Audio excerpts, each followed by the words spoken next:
Hey there everybody, now that we know about the different types of breathing, we are going to focus on the most important type of breathing, and that is our diaphragmatic breathing or our belly breathing.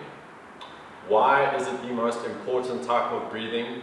Well, quite simply put, up to 60% of your lung capacity and of your breathing capacity is in your diaphragmatic breath.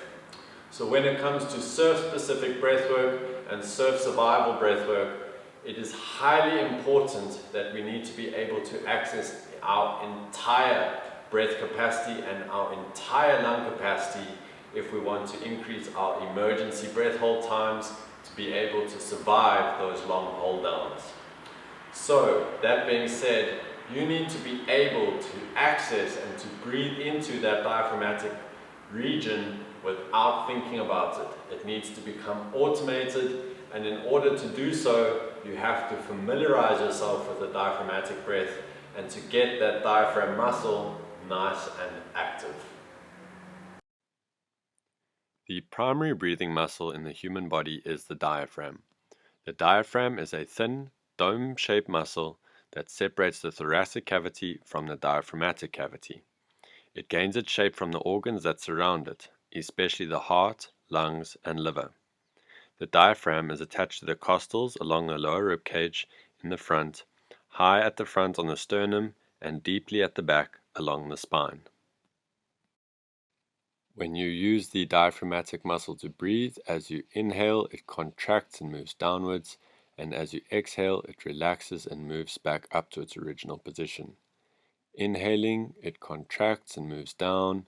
Exhaling, the muscle relaxes and moves back up to its original position.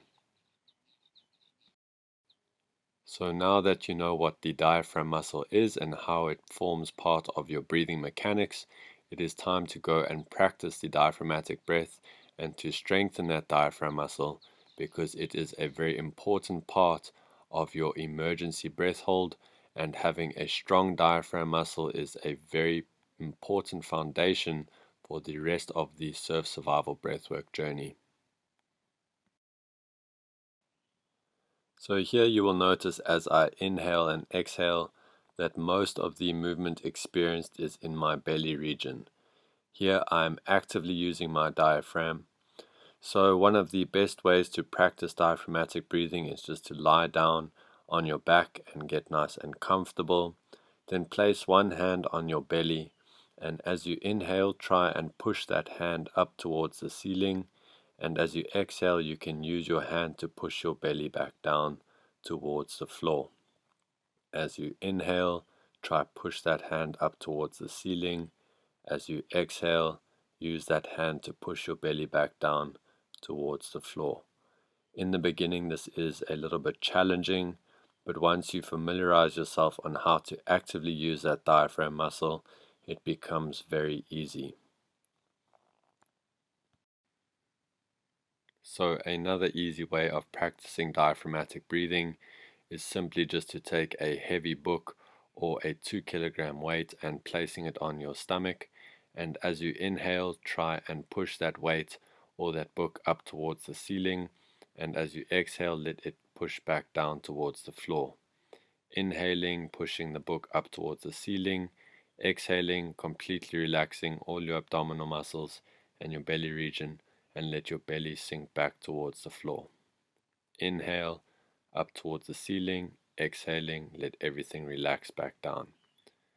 You can also place your right hand or your left hand on your chest, and you want to experience as little movement as possible in your chest region when breathing in and out, and just focus on getting that book to move up towards the ceiling when you inhale, and as you exhale, let it come back down.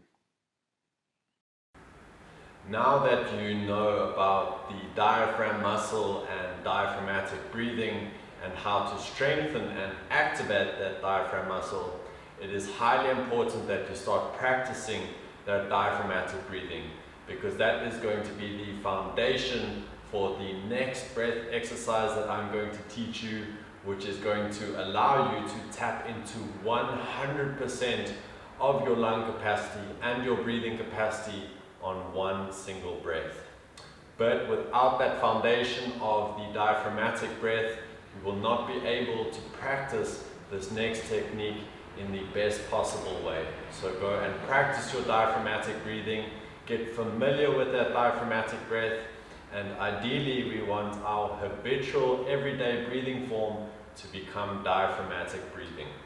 I hope that you enjoyed this video. Stay stoked. I will see you in the next video. Breathe deep.